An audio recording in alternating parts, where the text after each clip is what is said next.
तो आज का जो टॉपिक है वो फीमेल रिप्रोडक्टिव सिस्टम का है। इसमें हम देखेंगे कि फीमेल रिप्रोडक्टिव सिस्टम कहाँ प्रेजेंट होता है और इसमें कौन कौन से ऑर्गन्स इंक्लूड्स होते हैं, और साथ में इसके स्ट्रक्चर के बारे में डिटेल से पढ़ेंगे। ठीक है, तो शुरू करते हैं। फीमेल रिप्रोडक्टिव सिस्टम सबसे पहले मादा जनन तंत्र कहाँ स्थित होता है, तो ये पेल्विक रीजन में स्थित होता है। और इसमें कौन कौन से ऑर्गन्स इंक्लूडेड होते हैं। जिस तरह मेल में पढ़े थे कि मेल का जो प्राइमरी रिप्रोडक्टिव ऑर्गन होता है उस तरह फीमेल में भी होता है। तो फीमेल में प्राइमरी रिप्रोडक्टिव ऑर्गन कौन,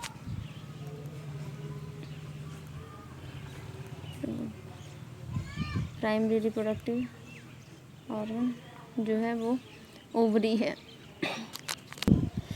ओवरी होता है और साथ में इसके ओविडक्ट, यूट्रस, सर्विक्स, वजाइना और एक्सटर्नल जेनिटलिया होता है। तो देखते हैं, तो स्ट्रक्चर पहले देख लेते हैं। स्ट्रक्चर के थ्रू अंडरस्टैंडिंग ज़्यादा होता है। जैसे कि ये एक पेयर ओवरीज,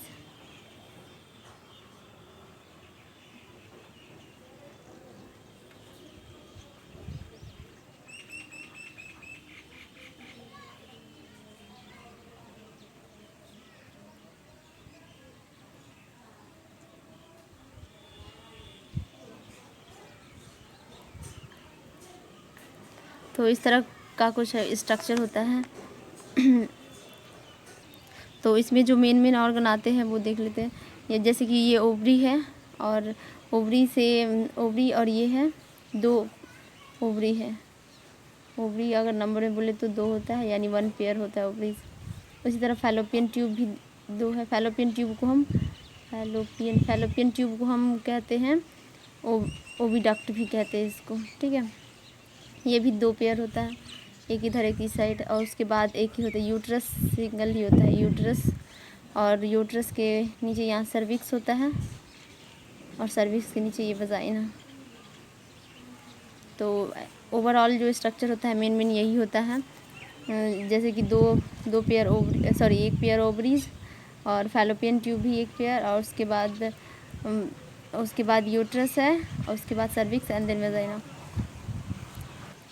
तो जैसे कि ये प्राइमरी रिप्रोडक्टिव ऑर्गन देख लिए ओवरी है, तो इसमें भी एसेसरी डक्ट्स वगैरह भी होते हैं। फीमेल के एसेसरी डक्ट जिस तरह मेल में पढ़े थे, मेल का एसेसरी डक्ट होता है रीडी टेस्टिस सब, तो उसी तरह इसमें भी होता है एसेसरी डक्ट। तो एसेसरी डक्ट्स में कौन कौन है देख लेते हैं। एसेसरी डक्ट में जो पहला है वो फैलोपियन ट्यूब। ठीक है, ये पहला फैलोपियन ट्यूब या इसको ओविडक्ट भी कहते हैं। फैलोपियन ट्यूब या ओविडक्ट। और दूसरा जो होता है वो यूट्रस, ये है यूट्रस। और तीसरा वजाइना। ये मेन जो एसेसरी डक्ट्स है उसका नाम है fallopian tube, uterus and vagina. ठीक है, यह जो वजाइना होता है इसका जो लेंथ होता है वो होता है 5 to 7 सेंटीमीटर अराउंड। वो वजाइना का लेंथ जो होता है 7 to 8 सेंटीमीटर होता है। उसके बाद फैलोपियन ट्यूब का जो लेंथ होता है, जो कि एनसीईआरटी बुक में मेंशन है, 10 to 12 सेंटीमीटर होता है लंबा। और उसके बाद ओवरी होता है, ओवरी का जो लंबाई होता है वो 2 to 4 सेंटीमीटर होता है।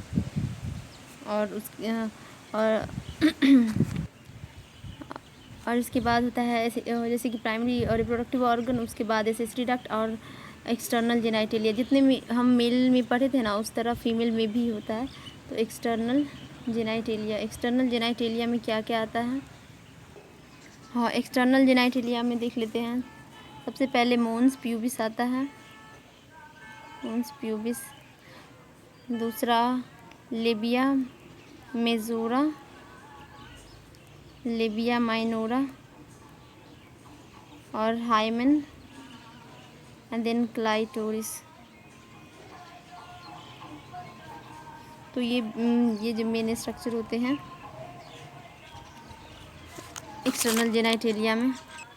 इसको भी हम फिगर के थ्रू समझ लेते हैं कैसे होता है ये स्ट्रक्चर।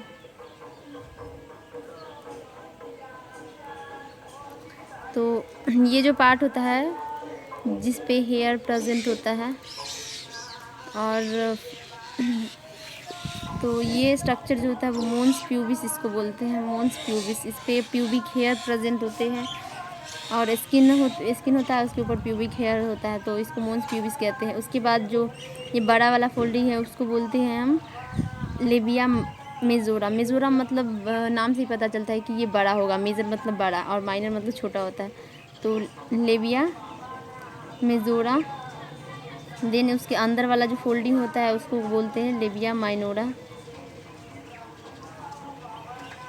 उसके बाद हाइमेन। हाइमेन जो होता है वो जिस सपोज़ ये जो वजाइना है, तो वजाइना के जो वजाइना का जो ओपनिंग होता है उस पर एक पार्शली कवर, मतलब पूरी तरह से कवर नहीं होता है, पूरी तरह से ये कवर नहीं होता है। जिस तरह से मेम्ब्रेन जैसे कुछ स्ट्रक्चर होता है जो जिससे बहुत सारा चीज़ आर पर जा सकता है, इस तरह का कुछ स्ट्रक्चर होता है यहाँ पे प्रेजेंट, जिसको हाइमेन बोलते हैं। और यहाँ पे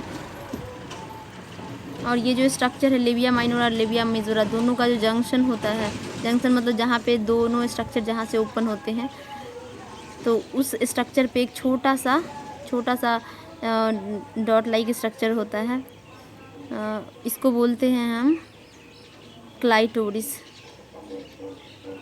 एकदम छोटा सा टाइनी फिंगर लाइक स्ट्रक्चर है ये।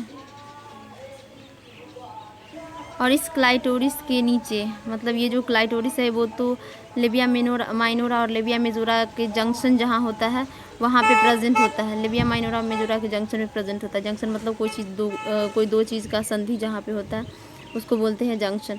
तो जंक्शन पे प्रेजेंट होता है क्लाइटोरिस। उसके नीचे जो होता है ठीक यूरेथ्रा वाला ओपनिंग, जैसे कि यूरेथ्रा मतलब यूरिन जहाँ से पास आउट होता है या मूत्र वगैरह जो निकलता है ना, वही नली है, तो इसको बोलते हैं यूरेथ्रा। और इसके नीचे होता है वजाइना। और ये फ्रंट व्यू है, तो इस तरह का कुछ स्ट्रक्चर होता है जिसमें ये बाहर वाला जो स्किन और उसके ऊपर हेयर जो है प्यूबिक हेयर, इसको बोलते हैं हम मोन्स प्यूबिस। उसके बाद बाहरी फोल्ड्स को कहते हैं हम लेबिया मेजोरा एंड और इनर फोल्ड्स को बोलते हैं लेबिया माइनोरा।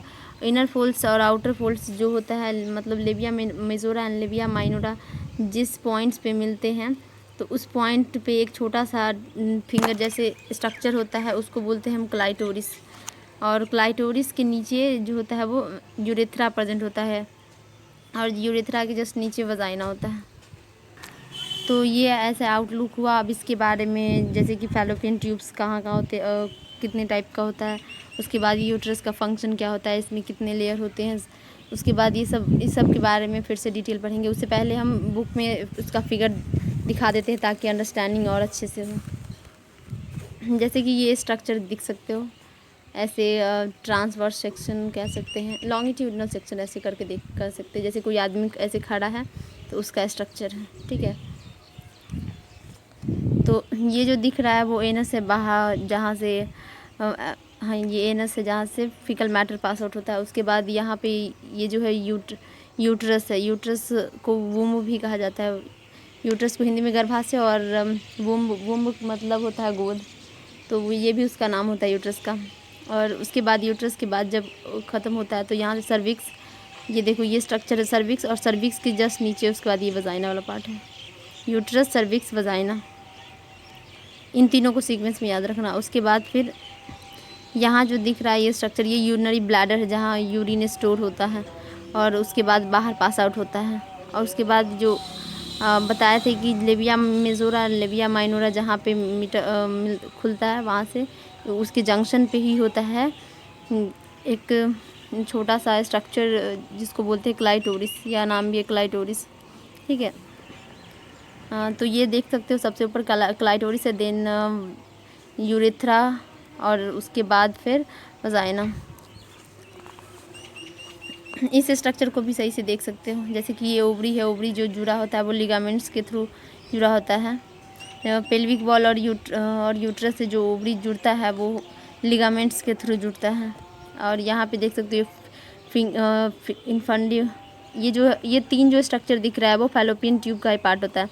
फैलोपियन ट्यूब जो क्लोजर टू ओवरी, ओवरी के एकदम पास में होता है ना जो फैलोपियन ट्यूब, उसका नाम होता है इनफंडिबुलम। इनफंडिबुलम से पहले जो होता है ये फिंगर जैसे ये स्ट्रक्चर देख रहे होगे, इसको बोलते हैं हम फिम्बरी। फिम्बरी जो होता है, ये फिम्बरी का क्या काम होता है, फिम्बरी जब ओवरी से जब ओवा निकलता है ना, तो ओवा को ऐसे ऐसे फिंगर से ऐसे करके ये फिंगर ऐसे घुमाता है और उसके बाद उसको ओवा को कलेक्ट करता है।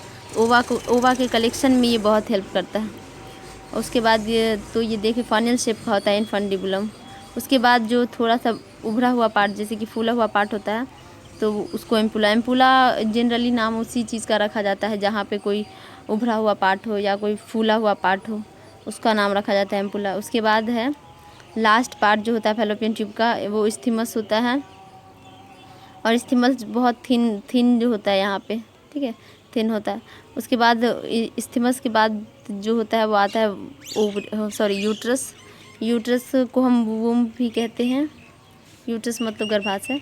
उसके बाद यूट्रस जो बाहर में ओपनिंग होता है वो सर्विक्स, और सर्विक्स के through cervical canal and then vagina. Vagina ये है वजाइना जो आउटसाइड ओपन हो जाता है। तो सबसे पहले ये देखते हैं कि ये जो फैलोपियन ट्यूब का तो मेनली फंक्शन देख ही लिए कि क्या क्या होता है। अब देख लेते हैं इसका यूट्रस। यूट्रस जो है ये यूट्रस का जो 3 लेयर है कि सबसे बाहर जो होता है पेरीमेट्रियम होता है, बाहर है पेरीमेट्रियम, और उसके बाद मिडिल में है मायोमेट्रियम, और सबसे अंदर वाला जो पार्ट होता है ये जो दिख रहा है वो ब्लड वेसल्स का जो बना हुआ लेयर। इस पे मतलब एमसी जैसे कोई होते हैं तो उस दौरान जो होता है मेंस्ट्रुअल साइकिल के दौरान यहाँ पे ब्लड वेसल्स का एक लेयर होता है जो बाहर निकलता है हर 28वें दिन के बाद। तो ये होता है एंडोमेट्रियम, मतलब एमसी के दौरान इसमें साइक्लिक चेंजेस देखने को मिलते हैं। उसके बाद मायोमेट्रियम जो होता है वो स्मूथ मसल से बना होता है, और थिक मतलब बहुत मोटा लेयर होता है, यहाँ पे मोटा लेयर होता है मायोमेट्रियम।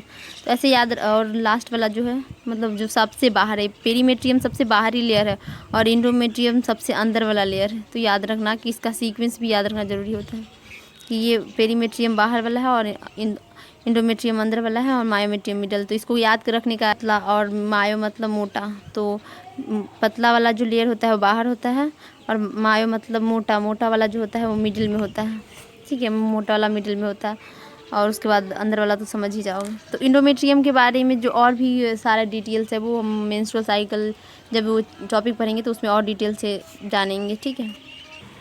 तो इसमें जो कुछ याद करने वाला और भी है, जो ये याद रखना कि ओवरी का जो यूट्रस का जो शेप होता है वो किस तरह होता है, तो उल्टा नाशपाती यानी पियर शेप इंग्लिश में बोलते हैं, इन्वर्टेड पियर बोलते हैं। उल्टा नाशपाती जैसे सीधा नाशपाती अगर देखा जाए तो कुछ ऐसा स्ट्रक्चर होता है उसका, तो इसको उल्टा कर दे तो मतलब समझ सकते हो इसी तरह का कुछ आकार होता है, तो इसको बोलते हैं उल्टा। उबरी का जो शेप होता है यहाँ देख सकते हो कि उल्टा नाशपाती जैसा ही लग रहा है, ठीक है। तो ये उल्टा नाशपाती शेप का होता है। और इसमें ये भी याद रख सकते हो बर्थ कैनाल। बर्थ कैनाल किसको बोलते हैं, बर्थ कैनाल बोलते हैं सर्वाइकल कैनाल और साथ में वजाइना, इन दोनों को मिला के हम बोलते हैं बर्थ कैनाल। जैसे कि यहाँ देख सकते हो कि ये वजाइना वाला पार्ट है और उसके बाद यहाँ सर्वाइकल कैनाल भी होता है सर्विक्स के पास, तो ये दोनों को मिला के हम बोलते हैं बर्थ कैनाल। क्योंकि बच्चा का जन्म यहीं से होता है, तो मतलब इसी के थ्रू बच्चा बाहर पास आउट होता है, तो इसलिए इसको बोलते हैं बर्थ कैनाल, ठीक है। और एक और चीज़ ये भी जान लेना कि मायोमेट्रियम जो होता है इसका क्या काम होता है। जैसे कि मायोमेट्रियम स्ट्रक्चर दिखाए थे इसमें कि ये मायोमेट्रियम, इंडोमेट्रियम का तो काम बता दिए थे क्योंकि मेंस्ट्रुअल साइकिल के दौरान इस पर ब्लड वेसल्स का लेयर होता है। उसके बाद मायोमेट्रियम जो होता है वो इसमें ये इसलिए होता है और ये थिक इसलिए होता है ताकि जब बच्चा का जन्म होता है तो उस दौरान जो कॉन्ट्रैक्शन होता है जिसके वजह से बच्चा क्या होता है वो यूट्रस से बाहर की तरफ निकलता है, तो उसमें ये हेल्प करता है उसको। कॉन्ट्रैक्शन यूट्रस में बहुत ज़ोरदार कॉन्ट्रैक्शन, मतलब उसको और ज़ोरदार कॉन्ट्रैक्शन लाता है यूट्रस में, जिसकी वजह से बच्चा बाहर आ जाता है। तो ये मायोमेट्रियम उसमें हेल्प करता है। आप देख लेते हैं ओजेनेसिस के बारे में। ओजेनेसिस क्या होता है, यानी कि इसको हिंदी में बोलते हैं अंड जनन। अंड जो बनता है यानी कि एक जो ओवम जो बनता है फीमेल के बॉडी में वो कैसे बनता है उसका प्रोसेस देख लेते हैं। तो ये जो अंड बनने की जो प्रोसेस होती है, जैसा कि इस फिगर में देख सकते हो आप, ओजेनेसिस जो बनना शुरू हो जाता है वो बच्चे के एम्ब्रियो, जब वो एम्ब्रियो होती है यानी फीटल लाइफ उसको बोलते हैं। जब बच्चे एम्ब्रियो वगैरह जो बनता रहता है बॉडीज़ में, फीमेल के बॉडी में एम्ब्रियो जब बनता रहता है तो एम्ब्रियो में ही उसी दौरान मतलब लड़कियों में ओवम बनना, सॉरी, ओगोनिया बनना शुरू हो जाता है। ओगोनिया उसी दौरान बनना शुरू हो जाता है। और बच्चे के जन्म के बाद, यानी कि अगर कोई लड़की है उसका जन्म हो रहा है तो उसके जन्म के बाद उसमें कोई भी ओवम या कोई भी ओगोनिया वगैरह बनते नहीं हैं, वो सब उसके फीटल लाइफ में ही बने होते हैं। तो ओगोनिया जो है वो बच्चे के एम्ब्रियो स्टेज से ही बनना शुरू हो जाता है और बच्चे के जन्म के बाद ना तो कोई ओगोनिया बनता है, कोई ओगोनिया नहीं बनता है। और इसमें जो होता है, यहाँ देख सकते हो ओगोनिया दिया हुआ है, उसके बाद माइटोसिस होता है, डिफ्रेंशिएशन, फिर से प्राइमरी ओसाइट बन जाता है उसके फीटल लाइफ में ही। जब बच्चे मदर के पेट में होते, बच्चे माँ के पेट में होते हैं, उसी दौरान उसमें प्राइमरी ओसाइट तक बन जाता है। और उसके बाद फिर क्या होता है, उसके बाद जो उसका सेल डिवीज़न का जो फेज होता है वो फर्स्ट मियोटिक स्टेज में ही जाके क्या होता है, रुक जाता है। मियोटिक डिवीज़न के प्रोफेज फर्स्ट में ही वो रुक जाता है, उस दौरान से फिर उसमें डिवीज़न नहीं होता है। जब बच्चा प्यूबर्टी स्टेज में आता है, मतलब जो बच्ची प्यूबर्टी स्टेज में आती है, तो उस दौरान उसमें क्या होता है कि फर्स्ट मियोटिक डिवीज़न जो प्रोफेज 1 में स्टॉप हो गया था वो अब होना शुरू होता है। वैसे जो मियोसिस पढ़ चुके हैं तो उसको पता होगा कि प्रोफेज क्या होता है, ऐसे हम थोड़ा सा बता देते। तो मियोसिस का जो स्टेज होता है वो न्यूक्लियस के डिवीज़न का जो कैरियोकाइनेसिस और साइटोकाइनेसिस, ये 2 स्टेज होते हैं। तो कैरियोकाइनेसिस में 4 फेज होता है, प्रोफेज, मेटाफेज, एनाफेज और टेलोफेज। और साइटोकाइनेसिस में तो सेल का डिवीज़न होता है। तो ये जो न्यूक्लियस डिवीज़न का जो फेज़ है, तो यही जो प्रोफेज होता है, प्रोफेज फर्स्ट। ऐसे मियोसिस में 2 स्टेज आता है, पता ही होगा कि मियोसिस फर्स्ट होता है और मियोसिस सेकेंड होता है। तो फर्स्ट में भी इतना फेज़ आता है और सेकेंड में भी इतना ही फेज़ आता है। तो फर्स्ट में जब कैरियोकाइनेसिस होता है तो उसके प्रोफेज 1 यानी फर्स्ट वाला फेज़ में ही अरेस्ट हो जाता है। तो ये समझने के बाद देखते हैं कि कितना स्टेप्स होते हैं ओवम बनने के। तो सबसे पहले जो ओगोनिया बनता है, और ये एम्ब्रियो स्टेज में ही बच्चे जब माँ के गर्भ में होते हैं उसी दौरान वो एम्ब्रियो के फॉर्म में होता है, उसी दौरान ये सब प्रोसेस उसमें लड़कियों में होता रहता है। ओगोनिया के बाद जो बनता है वो प्राइमरी स्पर्मेटोसाइट, मतलब इसमें डिफ्रेंशिएशन होता है। डिफ्रेंशिएशन मतलब थोड़ा सा सेल में वृद्धि वगैरह होता है। तो प्राइमरी ओसाइट बन जाता है। और प्राइमरी ओसाइट बनने के बाद यहाँ पे मियोसिस फर्स्ट के प्रोफेज फर्स्ट में ही क्या होता है कि डिवीज़न होना बंद हो जाता है, यहीं पे रुक जाता है। यहाँ पे डिवाइड अब नहीं होता है, यहाँ पे रुक जाता है। और जब वो लड़की बड़ी होती है, यानी प्यूबर्टी स्टेज होता है। प्यूबर्टी कहने का मतलब जैसे कि किशोरावस्था कहते हैं हिंदी में। तो किशोरावस्था जब होता है उस दौरान फिर ये मियोसिस फर्स्ट जो होता है वो कंप्लीट होता है प्यूबर्टी स्टेज में। मतलब अरेस्ट हुआ एम्ब्रियो बनती है, उसी वक्त क्या हुआ, ये सब बना और उस वक्त ये प्रोसेस रुक गया। और जब वो लड़की प्यूबर्टी स्टेज में आ गई तब ये प्रोसेस कंप्लीट हुआ। और कंप्लीट होने के बाद फिर क्या बन गया, सेकेंडरी ओसाइट बन गया। सेकेंडरी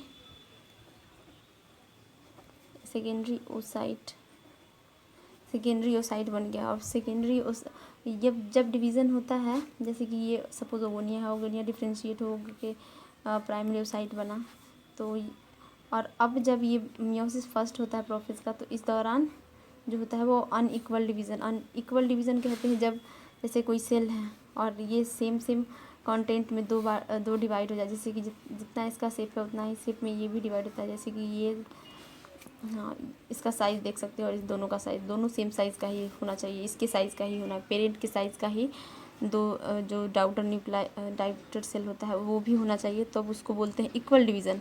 और अनइक्वल डिवीज़न बोलते हैं जब जैसे कि एक पेरेंट के साइज़ का हो या फिर कोई भी अलग साइज़ का हो सकता है और एक छोटा सा हो जाए, तो ये दोनों जो हुआ अनइक्वल हुआ ना, ये इक्वल डिवीज़न हुआ।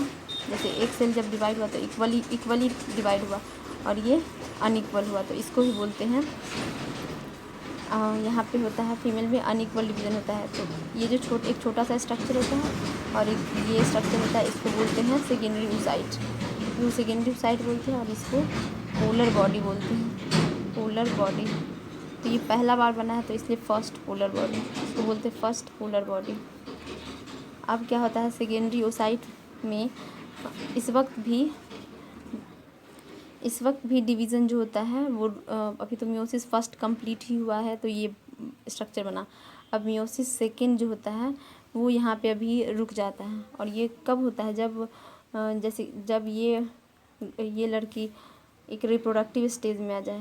रिप्रोडक्टिव स्टेज मतलब जब वो बच्चे खुद एक बच्चे जन्म देने वाली होगी, यानी कि बोल सकते हैं कि जब स्पर्म जो होता है फीमेल के बॉडीज़ में, इस लड़की के बॉडी में जब जाएगा, जब इसके वजाइना के थ्रू इसके बॉडीज़ में जाएगा स्पर्म, तो उस दौरान जो होता है इसके ओवरी में क्या होता रहेगा कि उस दौरान ये सेकेंडरी oocyte जो होता है उसमें मियोसिस सेकेंड डिवीज़न होगा। जब स्पर्म एंट्री करेगा बॉडी में तब फर्टिलाइजेशन से पहले, ओवम और एग का जो फर्टिलाइजेशन होता है उससे पहले, लेकिन स्पर्म जब फीमेल रिप्रोडक्टिव में ऑर्गन में चला जाएगा उसके बाद। इस बात को ध्यान से समझ लेना कि फर्टिलाइजेशन से पहले और स्पर्म के फीमेल रिप्रोडक्टिव ऑर्गन में एंट्री करने के बाद इसमें मियोसिस सेकेंड कंप्लीट होता है और तब जाके बनता है फिर यहाँ पे अनइक्वल डिवीज़न होता है। यहाँ देख सकते हो ये सेकेंडरी oocyte है, यहाँ सेकेंडरी oocyte के जो बाद जो स्ट्रक्चर बनता है उसको बोलते हैं हम ओवम। तो यहाँ भी अनइक्वल डिवीज़न ही होता है। तो या इससे जो पोलर बॉडी बनता है इसको बोलते हैं सेकेंड पोलर बॉडी, क्योंकि पहली बार बन गया है तो फर्स्ट पोलर बॉडी और सेकेंड बार बना है तो सेकेंड पोलर बॉडी। और ये जो स्ट्रक्चर बना इसी को ओवम कहते हैं, इसको सेकेंडरी oocyte कहते हैं। ये सेकेंडरी oocyte है और ये ओवम है। तो देख सकते हो, एक बार फिर से इसको रिवाइज कर देते हैं। ये डिप्लॉयड होता है, ये भी डिप्लॉयड होता है, सेकेंडरी हैप्लॉयड। हाँ, इसको देख लेते हैं फिर से। सबसे पहले ओगोनिया होता है और ओगोनिया लड़कियों में कब बनना शुरू होता है, ये जब वो एम्ब्रियो के फॉर्म में ही लड़की रहती है माँ के गर्भ में, उस दौरान उसमें ओगोनिया बनता है। और ओगोनिया जो होता है वो डिप्लॉयड होता है, जैसे हमारा स्किन का हाथ का सेल हो या किसी भी कहीं भी जगह का जो सेल होता है वो डिप्लॉयड होता है, तो उसी तरह ये भी डिप्लॉयड ही होता है और डिप्लॉयड होता है। और फिर उसमें थोड़ा डिफ्रेंशिएशन वगैरह होता है तो प्राइमरी oocyte बन जाता है और प्राइमरी oocyte भी डिप्लॉयड होता है। और प्राइमरी oocyte जो है वो क्या होता है यहाँ पे मियोसिस फर्स्ट के प्रोफेज फर्स्ट में स्टॉप हो जाता है, मतलब इतना ही डिवाइड हो के रुक जाता है। जब लड़की प्यूबर्टी स्टेज में आती है, यानी कि कह सकते हैं कि किशोरावस्था में आती है, तब जाके उसमें डिवीज़न, ये मियोसिस फर्स्ट वाला जो प्रोफेज में रुका हुआ डिवीज़न होता है वो कंप्लीट होता है और आगे की तरफ प्रोसेस बढ़ता है तो सेकेंडरी oocyte बनता है। यहाँ देख सकते हो कि अनइक्वल डिवीज़न होता है, एक सेकेंडरी oocyte बनता है और दूसरा जो छोटा सा स्ट्रक्चर ये दिख रहा है वो पोलर बॉडी बनता है। तो इसको पहली बार बना है तो फर्स्ट पोलर बॉडी कहते हैं। फिर सेकेंडरी oocyte जो होता है उसमें भी मियोसिस सेकेंड डिवीज़न जो होता है अभी रुक जाता है कुछ देर के लिए, कुछ स्टेज के लिए ये रुक जाता है। और उसके बाद जब रिप्रोडक्टिव स्टेज आ जाता है जब फीमेल के रिप्रोडक्टिव ऑर्गन में स्पर्म जब एंट्री करता है, इस फीमेल के रिप्रोडक्टिव ऑर्गन में जो स्पर्म एंट्री करेगा, लेकिन फर्टिलाइजेशन से पहले ही मियोसिस सेकेंड उस दौरान कंप्लीट होगा और ओवम बन जाएगा। तो उस वक्त फिर यहाँ देख सकते हो कि एक ओवम बना और दूसरा जो छोटा सा स्ट्रक्चर है वो सेकेंड पोलर बॉडी बना, तो इसी को बोलते हैं अनइक्वल डिवीज़न। तो तो आखिरकार ये भी अभी अभी आगे देखते हैं कि प्राइमरी ओसाइट सेकेंडरी ओसाइट ऐसा क्या इसमें एक स्ट्रक्चर में चेंज होता है, या क्या इसके स्ट्रक्चर वगैरह में इंटरनली चेंज होता है जिसकी वजह से इसका ये प्राइमरी ओसाइट सेकेंडरी ओसाइट को हम पहचान सकते हैं। तो जैसा कि ये देख सकते हो कि ओवरी जो है, ओवरी में ये सारा प्रोसेस होता है। ओगोनिया से लेके ओवम बनने तक का प्रोसेस सारा ओवरी में ही होता है। तो सबसे पहले जो ओगोनिया बनता है एम्ब्रियो स्टेज में, ओगोनिया में डिफ्रेंशिएशन होकर तो प्राइमरी ओसाइट बनता है। और ये ओसाइट में अभी डिवीज़न रुका हो, अभी सेल डिवाइड नहीं कर रहा है, लेकिन वो अपने सेल में ग्रो कर रहा है। तो यहाँ सबसे पहले देखते हैं कि ये प्राइमरी ओसाइट में जब ग्रैन्युलोसा सेल का एक लेयर बनना शुरू हो जाता है तो उसको प्राइमरी फॉलिकल्स बोलते हैं। फिर इसमें जब बहुत सारे लेयर ग्रैन्युलोसा सेल्स के ही बनने लगते हैं तो इसको सेकेंडरी फॉलिकल बोलते हैं। अब सेकेंडरी फॉलिकल में क्या होता है, से टर्शियर फॉलिकल जब बनता है तो उस दौरान इसमें क्या होता है कि ये जो ग्रैन्युलोसा सेल है उसमें ये जो है वो कैविटी सा बनने लगता है, या ये कैविटी सा बनने लगता है। कैविटी मतलब गड्ढा होता है, और इसी को बोलते हैं एंट्रम। एंट्रम इसमें फ्लूइड भरा रहता है।